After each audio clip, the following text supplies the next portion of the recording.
Nuestro mundo es una gigantesca máquina con miles de millones de piezas móviles y el combustible fundamental es el petróleo.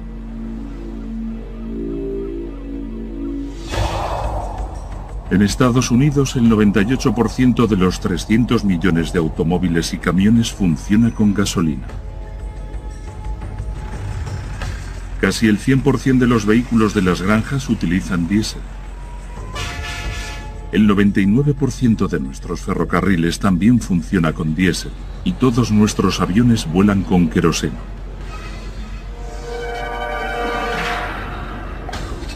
Mientras haya petróleo, todo irá bien. Pero, ¿qué ocurriría si no hubiera? Los expertos nos dicen que no es cuestión de sí, sino de cuándo. Siempre hemos sabido que el petróleo se agotaría tarde o temprano. No es una fuente renovable.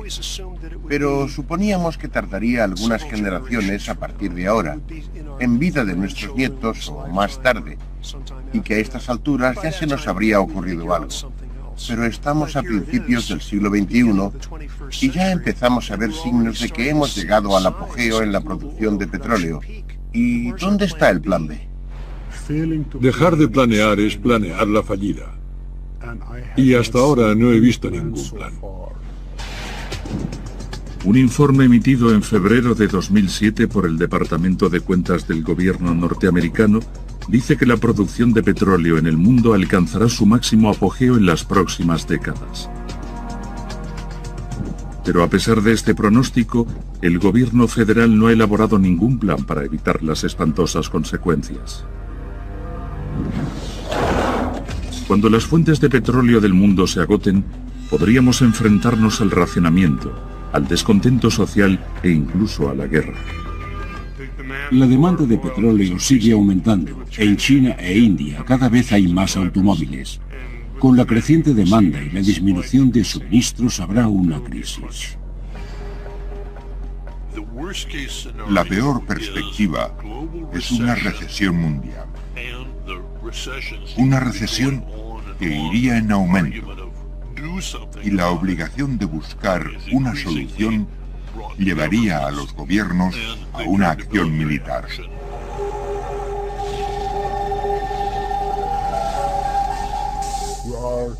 Vamos directamente hacia un desastre. Para evitarlo, lo mejor es que nos preparemos para afrontarlo. Pero aunque todos temen el problema, se ha hecho muy poco para prepararse para lo peor. El ciudadano corriente no se siente amenazado porque siempre ha tenido lo que necesitaba. La tecnología siempre ha funcionado, sus líderes lo han solucionado de una forma u otra, y cree que el futuro será como el pasado. Pero esta vez podría ser diferente. Me temo que ya es demasiado tarde y que no podremos superar este problema.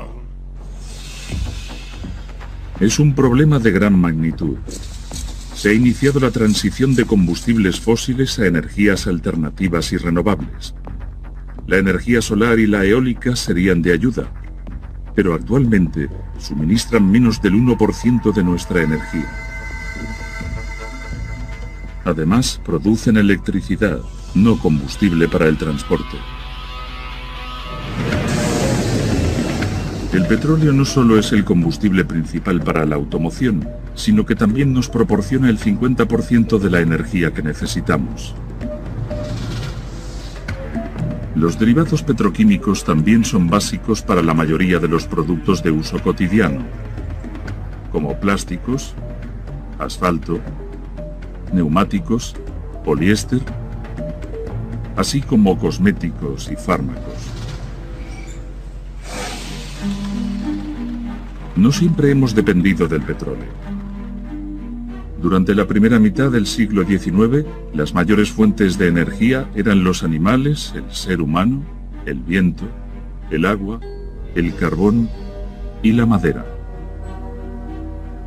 Cuando el coronel Edwin Drake perforó el primer pozo de petróleo en Pensilvania en 1859, pocos fueron conscientes de la importancia que ese producto tendría para nuestra sociedad. Empezamos a usar el petróleo a finales del siglo XIX como lubricante y para la iluminación. Pero algunas décadas después de que Drake perforara su pozo, el automóvil hizo del petróleo un recurso esencial. Para alimentar la sed de petróleo, los geólogos buscaban más campos petrolíferos. El petróleo alimentó la expansión tecnológica de Norteamérica y del mundo. Se usaba en aviones, trenes y automóviles. Era barato y abundante, era la gallina de los huevos de oro y estimulaba el progreso que parecía iba a continuar para siempre.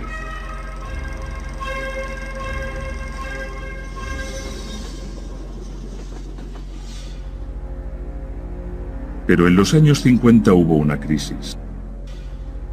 El director y geólogo de la Shell Oil, M. King Hoover, llegó a una terrible conclusión.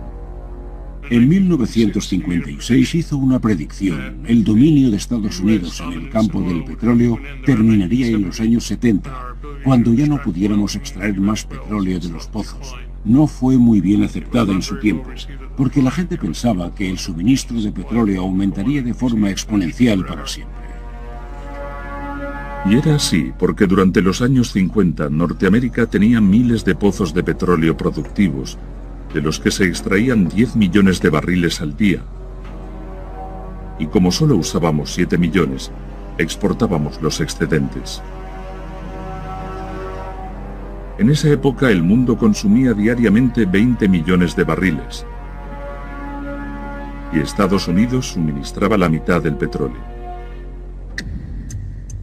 Pero el pronóstico de Hoover fue acertado. En 1970, la producción alcanzó el máximo y empezó a decaer. Desde 1970, Estados Unidos produce menos petróleo cada año. Actualmente produce solamente 8.300.000 barriles al día, pero consume más de 20 millones de barriles. Así que tenemos que importar unos 2/3 del petróleo que utilizamos. Todos los días, Norteamérica compra al extranjero alrededor de 12 millones de barriles de petróleo. Empleamos una enorme cantidad de nuestras riquezas y la transferimos a países productores de petróleo, algunos de los cuales no son amigos. Y no solo Estados Unidos. Muchos países europeos y asiáticos dependen del petróleo extranjero y cada vez es más difícil de obtener. No nos hemos quedado sin petróleo, pero el que obtenemos no es de buena calidad y es caro. Tenemos petróleo propio para otros 100 o 150 años, pero cada vez es más difícil de conseguir, más costoso. Había una segunda parte en el pronóstico de Hoover. Calculó que la producción de petróleo del mundo alcanzaría el máximo a principios del siglo XXI y empezaría a disminuir paulatinamente. Algunos expertos creen que su teoría del apogeo del petróleo ya se ha confirmado. Es como el cuento del niño que dice que viene el lobo y la gente ya no le presta atención, pero al final el lobo aparece y como en el cuento será verdad y el petróleo se agotará. A pesar de todo, durante décadas ha aumentado nuestra dependencia del petróleo. Todos sabemos que el petróleo no durará siempre, pero aún así somos adictos a la infraestructura que lo rodea, a la cultura en que vivimos. La población ha dejado las ciudades y las zonas rurales. Ha habido un enorme crecimiento económico en los suburbios y el coche se utiliza para todo. Para ir a trabajar, a comprar, al colegio. El automóvil forma parte de la vida de la gente y particularmente los grandes todoterreno que son rápidos, cómodos y más seguros. Y ahora que China, India y otros países en vías de desarrollo se industrializan rápidamente, está apareciendo allí una sociedad consumidora de energía.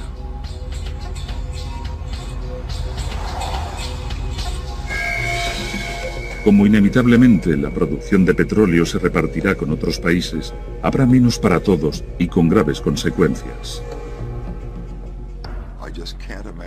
No puedo imaginar que la sociedad acepte voluntariamente una gran reducción en la calidad de vida cuando tiene un inmenso ejército que puede conseguir el petróleo. Muchos expertos temen que si el transporte, la industria, la agricultura y las comunicaciones sufren un paro, el resultado podría ser una lucha desesperada por los artículos de primera necesidad. Región contra región, nación contra nación.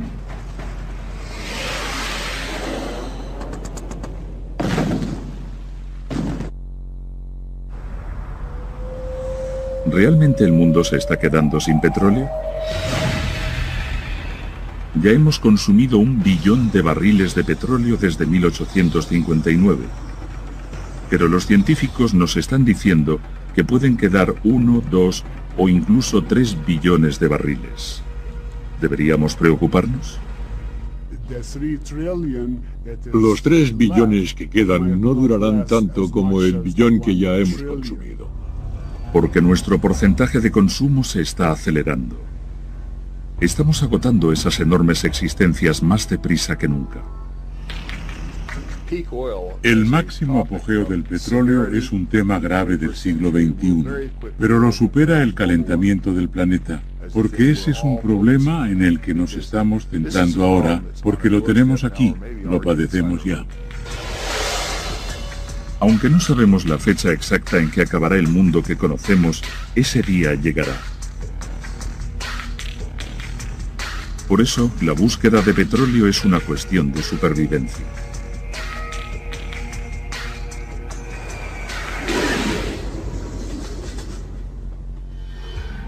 El petróleo se encuentra muy profundamente en la Tierra. Hace decenas de millones de años, murieron plantas y diminutas criaturas marinas, cayeron en los lechos marinos y quedaron cubiertas de sedimentos. Durante miles de siglos, la masa de material orgánico sufrió una transformación química. Si llega a la temperatura adecuada, se convierte en petróleo. Si el petróleo queda atrapado entre las capas sedimentarias y una capa de roca, se forma un depósito. El petróleo es más ligero que el agua. Flota y necesitamos que algo impida que ese petróleo aflore a la superficie y se evapore de forma natural. En los primeros tiempos de la explotación petrolífera, los ingenieros perforaban pozos en las zonas donde el petróleo se filtraba y salía fuera de la tierra. Gradualmente, los geólogos fueron entendiendo mejor cómo se había formado el petróleo y, por lo tanto, dónde buscarlo. Y empezaron a aplicar nuevas tecnologías. Durante los años 30, los geofísicos que buscan depósitos de petróleo han utilizado ondas sísmicas para estudiar el terreno bajo la superficie.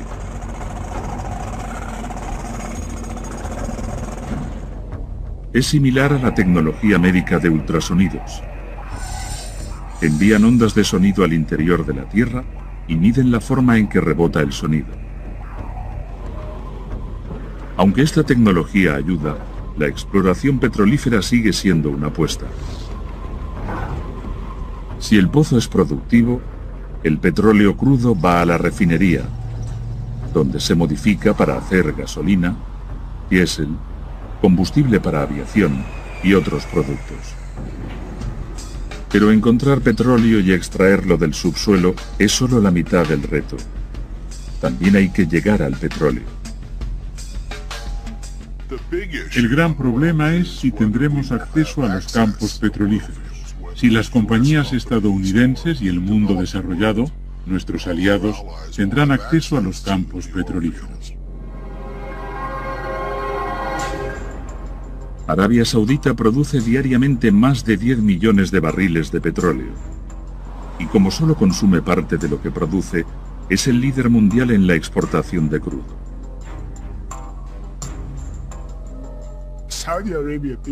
Arabia Saudita es la más influyente, es irreemplazable. Es como el Banco Central. Si se cerrara, fallaría todo el sistema mundial de energía. Algunos expertos, incluyendo al inversionista en energías de Houston, Matthew Simmons, creen que Arabia Saudita ya ha llegado al apogeo en la producción de petróleo y que no puede mantener su actual porcentaje de exportaciones. Basándose en las investigaciones para escribir su libro Crepúsculo en el desierto, afirma que Arabia Saudita ha aumentado sus reservas de petróleo de 160 a 260.000 millones de barriles.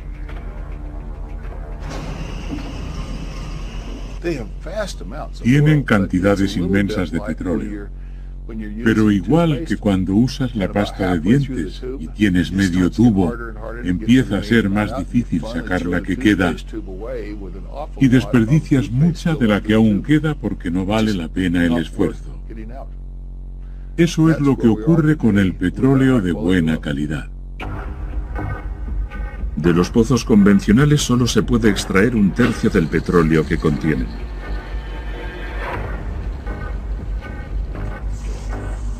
Así que aunque puede quedar bastante petróleo, la mayor parte no se aprovecha. Las nuevas tecnologías están ayudando a maximizar la cantidad de petróleo que se puede extraer, pero eso también acelera el proceso de agotamiento. Al final, la escasez de petróleo es inevitable. En 1973 tuvimos un desagradable primer contacto con lo que podríamos tener que enfrentarnos cuando la OPEP, Organización de Países Productores de Petróleo, creó una escasez ficticia. El embargo del petróleo lleva a un enorme aumento del precio de la gasolina, al racionamiento y a las largas colas. Subió la inflación y el desempleo, y una recesión que tardó muchos años en resolverse. Los consumidores estadounidenses respondieron rechazando los automóviles que consumían mucha gasolina, y durante un tiempo utilizaron coches más pequeños. Pero otros países fueron más previsores. Brasil desarrolló una gran industria para convertir la caña de azúcar en etanol. Hoy, la mayoría de los 3 millones de automóviles de Brasil funcionan con etanol o gasool, un combustible mixto. Lo que Brasil hizo es lo que otros países deberían haber hecho: buscar fuentes de energía que controles, que estén en tu país. Pero cuando el precio del petróleo se estabilizó en los años 80 y 90, los consumidores estadounidenses perdieron interés por el ahorro de combustible. Con el regreso del petróleo barato, se volvieron hacia los todoterreno y los coches potentes con un alto consumo.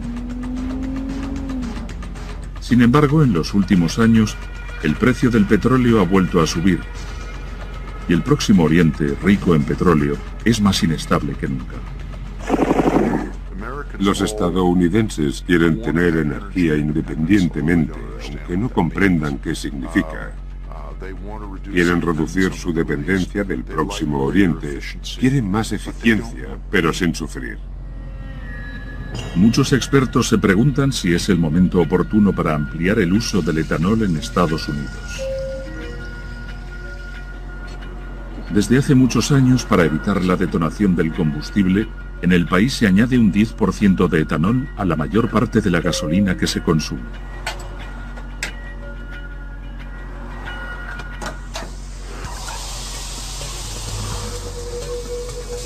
El etanol, que es una versión enriquecida del alcohol, se consigue fermentando cualquier sustancia orgánica como caña de azúcar, cereales, maíz o incluso hierbas y basura. En Estados Unidos la mayor parte se obtiene del maíz.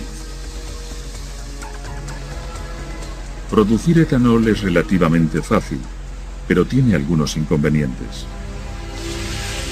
La elaboración no es barata y podría llegar a causar escasez de alimentos. El Laboratorio Nacional de Energías Renovables de Golden, Colorado, está estudiando la forma de hacer etanol más barato como alternativa viable a la gasolina.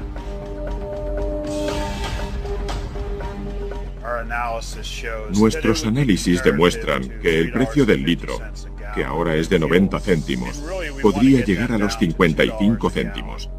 Las investigaciones que hacemos en estas instalaciones son para mejorar la fermentación y los otros procesos y reducir en lo posible el coste de producción de ese combustible. Pero como el etanol requiere mucha energía para su obtención y causa contaminación, muchos expertos lo ven como una solución temporal para nuestros problemas de energía. Con la situación actual de las cosas, estamos estudiando el uso del etanol, pero es una mala solución. Es un producto realmente malo, así que hay que borrarlo de la lista. La esperanza es poder desarrollar otras energías alternativas antes de que nuestro mundo se venga abajo.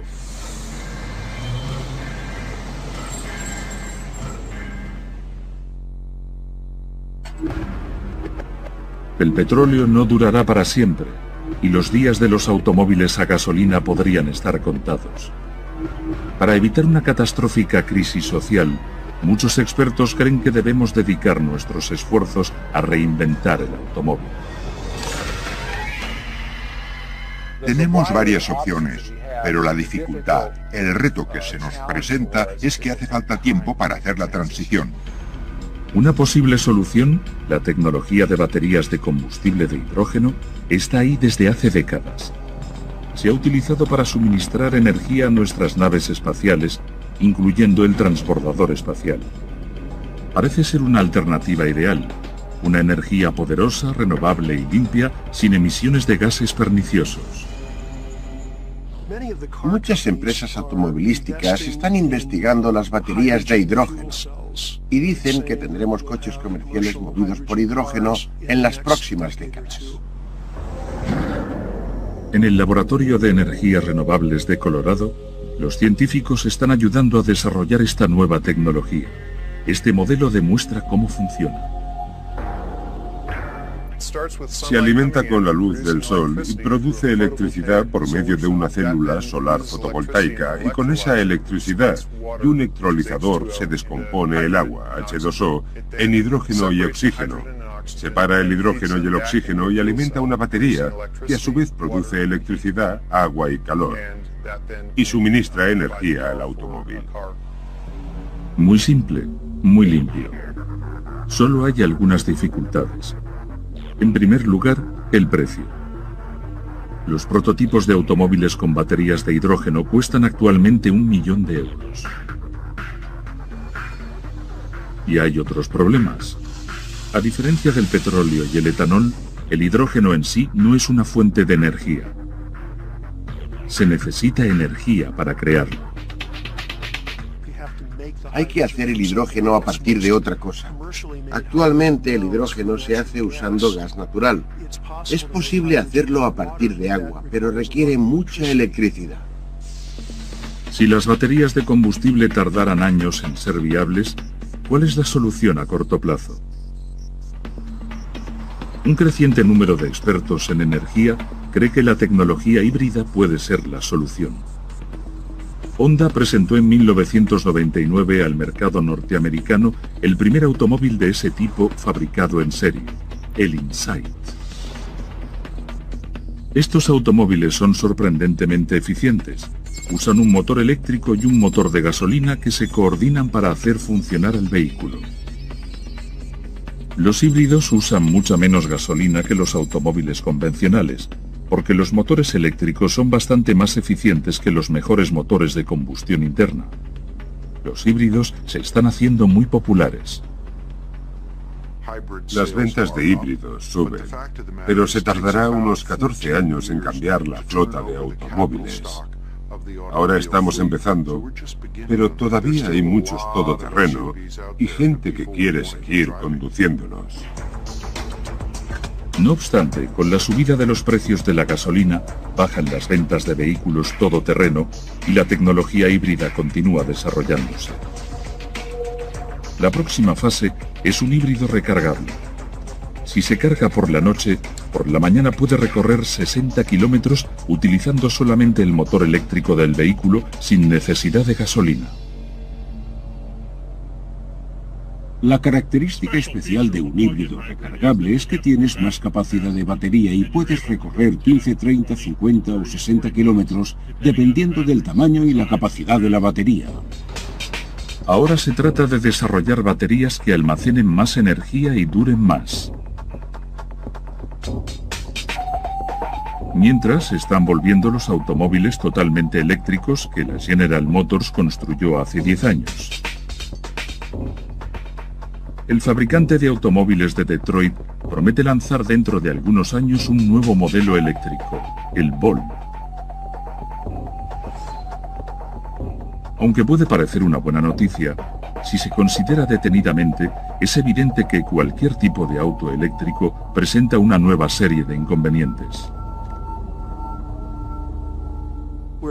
Necesitaríamos más electricidad, y la fuente más probable es, por supuesto, el carbón, con el que fabricamos la mayor parte de la electricidad. Desgraciadamente, las centrales hidroeléctricas alimentadas con carbón generan una gran cantidad de dióxido de carbono y mercurio que van a parar a la atmósfera y son causantes del cambio climático. Pero el desarrollo de nuevas tecnologías puede ser la solución. Hay varias formas de manejar ese dióxido de carbono. En una planta grande no es muy difícil recuperar el dióxido de carbono. Es costoso, pero no difícil. En lugar de que el dióxido de carbono se libere en la atmósfera, se puede conducir por tuberías a cierta profundidad bajo tierra y almacenarlo permanentemente. Los expertos esperan que la combustión del carbón sea limpia. La tecnología del carbón limpio será uno de los pilares a largo plazo, la política de energía nacional. Incluso la energía nuclear, con el potencial peligro del fallo de los reactores y los residuos radiactivos que duran miles de años, está siendo reconsiderada para la expansión. Actualmente proporciona una quinta parte de la energía que consume Norteamérica y tiene una importante ventaja. La energía nuclear es una de las pocas opciones que tenemos y ofrece los medios para obtener electricidad sin emisiones de dióxido de carbono y otros gases de efecto invernadero. Los recursos más extendidos y más limpios de los que disponemos son la energía solar y la eólica. Los científicos trabajan para conseguir un avance en la tecnología de las energías alternativas. El propósito de este laboratorio es hallar y reunir las múltiples formas de hacer diferentes clases de baterías solares para que sean más eficientes y reducir su coste. Pero pasarán años antes de que la energía solar y la eólica puedan reemplazar al carbón y suministrar electricidad a los vehículos eléctricos. Lo cierto es que nunca podremos desconectar una cosa y conectar otra. Y eso es un gran mito en el que creen los estadounidenses. Necesitamos un programa de protección del medio ambiente muy agresivo para ganar tiempo y conseguir esa nueva energía. ¿Cuáles son los mayores riesgos para el futuro? La conservación es casi siempre más barata y más rápida de aplicar que la investigación de las fuentes de energía o el aumento de producción de las energías alternativas. Pero la conservación de energía requeriría un cambio drástico del estilo de vida dependiente del petróleo y otros combustibles fósiles. Vivimos como dioses. La energía que usamos nos permite una increíble calidad de vida y, por supuesto, el mayor reto es ¿qué podemos hacer para mantener la calidad de vida que tenemos ahora? Irónicamente, el alto precio de la gasolina puede estar ayudando a motivar la protección del medio ambiente y la innovación. Si los precios son altos, las empresas, los gobiernos y la gente estarán más motivados para invertir en la búsqueda de fuentes de energía. De hecho, el alto precio del petróleo es uno de los factores más importantes para conseguir que esas tecnologías alternativas entren en el mercado más rápidamente. ¿Cuál es la mejor solución? No hay una mejor solución. Es una selección de soluciones, una combinación. Se puede hacer una transición cómoda ahora o una transición difícil después. Es factible. Se puede mantener un buen estilo de vida. Ya no podremos seguir conduciendo esos grandes todoterreno. Pero eso llegará tarde o temprano. Por el momento, el automóvil movido por gasolina es una bestia con un apetito ilimitado. Para continuar alimentándolo, las compañías petroleras tendrán que hacer todo lo posible por encontrar nuevas fuentes de suministro. Si lo consiguen, ganaremos tiempo para desarrollar las energías alternativas antes de que sea demasiado tarde.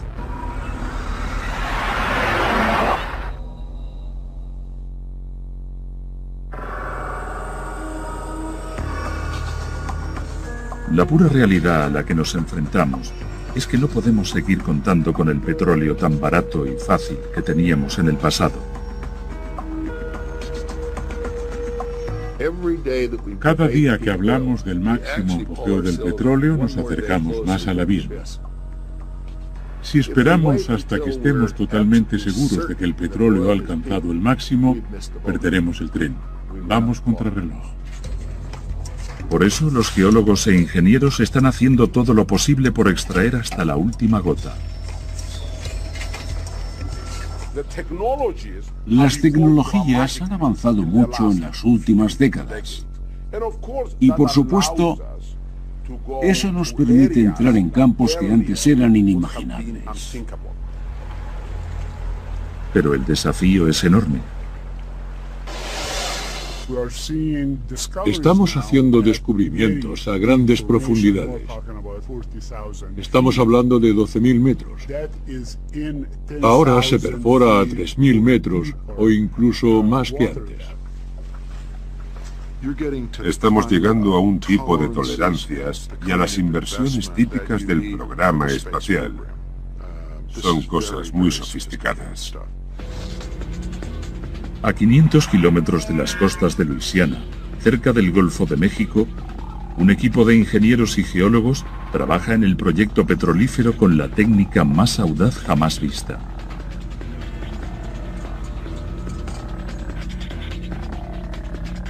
Devon Energy, una compañía de exploración y desarrollo de combustibles fósiles, está usando una avanzada técnica científica para perforar en aguas profundas.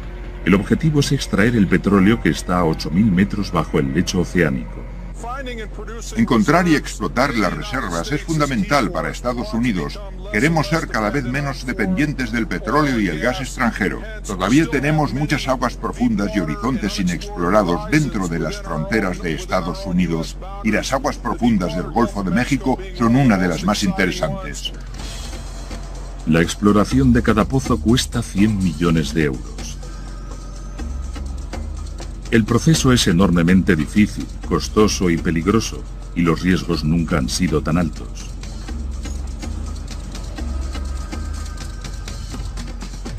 Se podría tardar 6 años en desarrollar la zona, con el altísimo coste de 6.000 millones de euros. Pero los ingenieros y sismólogos de la compañía creen que puede haber bolsas de petróleo que contengan no menos de 15.000 millones de barriles.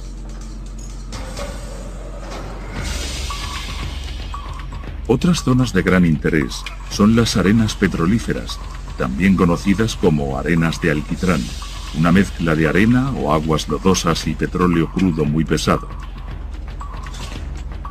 Hay vastas extensiones de arenas petrolíferas en Alberta, Canadá. Los ingenieros no perforan para conseguir ese petróleo, lo extraen.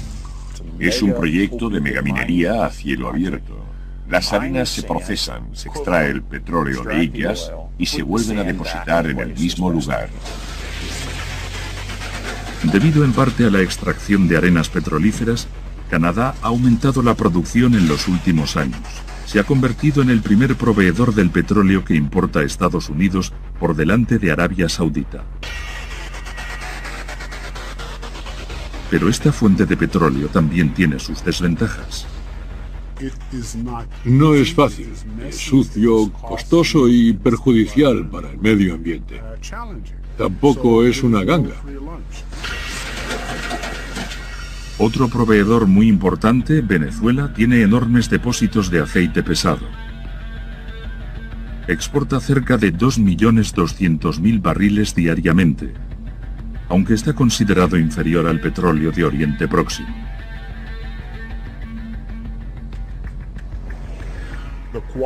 La calidad de ese petróleo lo hace menos atractivo por la necesidad de un refinado más intenso y el uso al que puede destinarse. La reserva del aceite pesado de Venezuela podría ser de cientos de miles de millones de barriles. El aceite pesado que se encuentra allí necesita más refinado que el crudo ligero procedente de Oriente Próximo. Pero el aumento de la demanda ha hecho económicamente más atractivo el petróleo venezolano. Los geólogos siguen buscando más petróleo por todas partes, y su atención se ha concentrado en el potencial petrolífero del esquisto. Se descubrió a principios del siglo XX, pero el esquisto petrolífero no es líquido. El petróleo debe ser extraído de las rocas sólidas. El esquisto petrolífero es petróleo nonato. Está contenido en rocas volcánicas que no se hundieron lo suficientemente en la tierra para convertirse en petróleo, y por lo tanto no es petróleo. Hay vastos depósitos de esquisto petrolífero en Colorado. En esa zona hay más petróleo en forma de esquisto petrolífero que en todos los depósitos de Arabia Saudita. A diferencia del petróleo corriente, el esquisto petrolífero se refina en el lugar. Se está probando un método que consiste en la inyección de dióxido de carbono en la formación de esquisto. Y se bombea cuando se convierte en petróleo líquido. Pero otra vez hay problemas.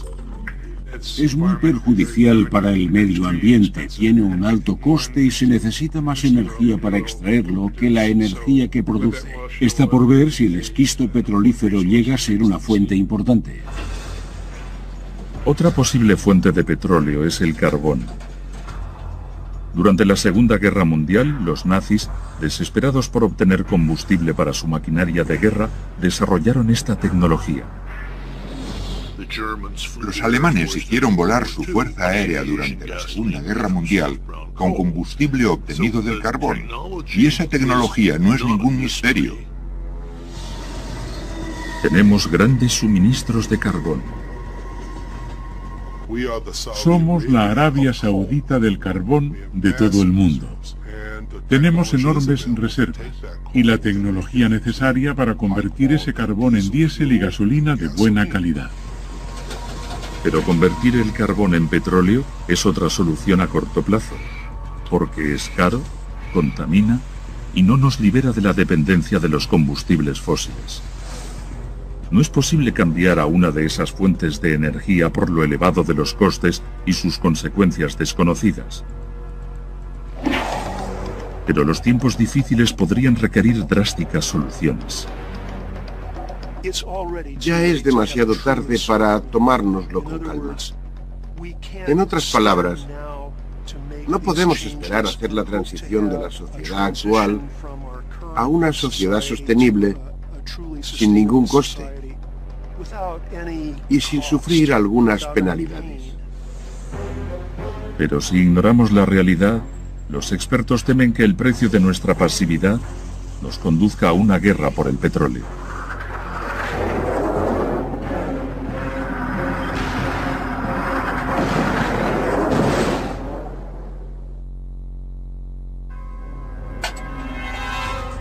Si la demanda de petróleo continúa y se acaba el suministro, el efecto dominó puede llevarnos a un punto sin retorno. Y nos lanzaríamos de cabeza a un caos social y económico, o aún peor. No hay un plan B viable, y la alternativa al plan B es el plan C. Una recesión mundial peor que la Gran Depresión de 1930. Los 4 jinetes del apocalipsis: la guerra, el hambre, la peste y la muerte. Según los estudios de un creciente grupo de expertos en energía, lo siguiente podría ser nuestro destino en un futuro cercano.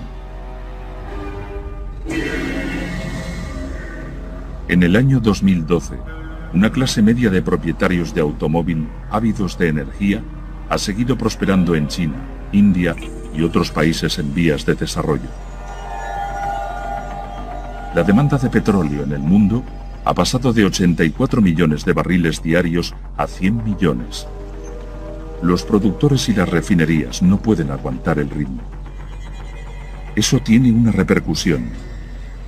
Las naciones empiezan a maniobrar para posicionarse cuando el petróleo se hace más escaso.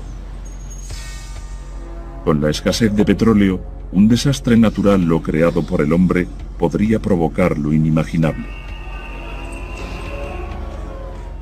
Mi mayor temor, y debería ser el de todos, es que ocurriera algo similar a lo del 11 de septiembre y tuviera lugar en Arabia Saudita. La instalación saudí de Ras Tanura es la mayor terminal del Golfo Pérsico. Recibe y transporta 10 millones de barriles de petróleo cada día. Si Ras Tanura u otra terminal importante fueran atacadas por terroristas, los resultados serían catastróficos.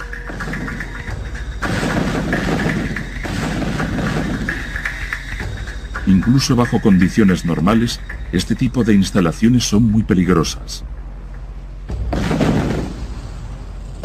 Porque el petróleo es muy inflamable y explosivo.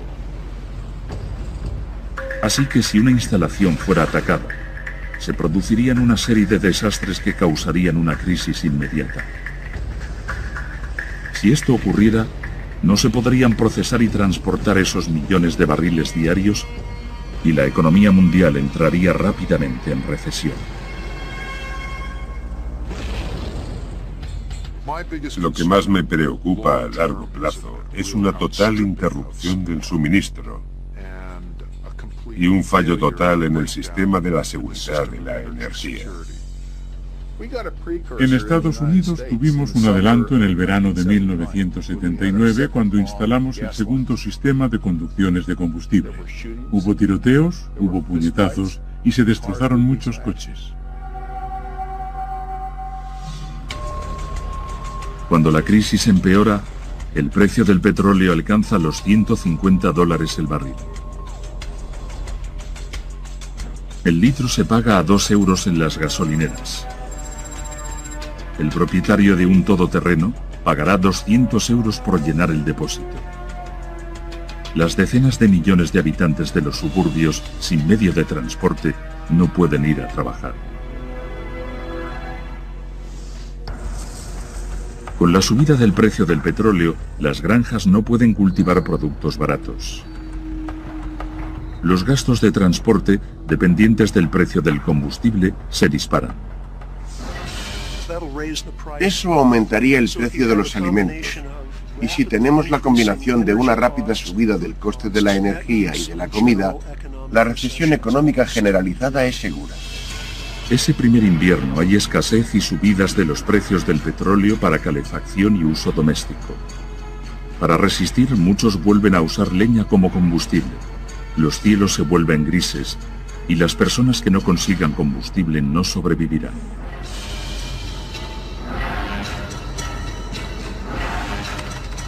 Con tantos productos dependientes del petróleo, tanto para la fabricación como para el transporte, el precio de los artículos de primera necesidad se pone por las nubes. Aumenta el hambre, las enfermedades y la delincuencia. El precio del combustible para el transporte se dispara más allá del alcance de la mayoría de consumidores y fabricantes. Las empresas, incluso las más importantes, quiebran. La crisis económica empeora. Estamos inmersos en una total depresión. Tendríamos un problema con el número de desempleados. La gente podría perder sus casas por no poder hacer frente a los gastos. Los bancos se arruinarían. El mercado de valores se derrumba. Vuelven las colas ante los comedores de caridad. Millones de personas se quedan sin hogar. La inflación es tan alta que el dinero apenas tiene valor. El gobierno tendría que realojar a la gente que no tuviera casa ni trabajo, y habría tumultos y malestar en las calles. Con la caída de la economía prospera el mercado negro. Se forman bandas para proteger a los comerciantes. La sociedad se tambalea al borde del colapso. Cuando las personas pierdan su conexión con una matriz social funcional, intentarán sobrevivir como puedan. Las motocicletas están a la orden del día y funcionan con etanol fabricado en los patios.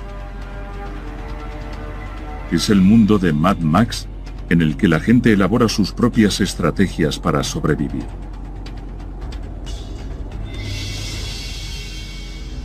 Para salvar a sus desesperados países, los gobiernos consideran la intervención armada.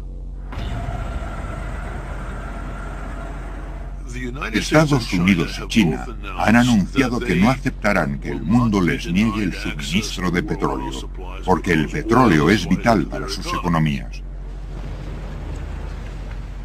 Y en el mundo se han librado muchas guerras por menos que eso. Si las naciones extranjeras invaden Oriente Próximo para llegar a los campos, podrían enfrentarse a armas nucleares que las naciones productoras de petróleo han conseguido para defender lo que les queda.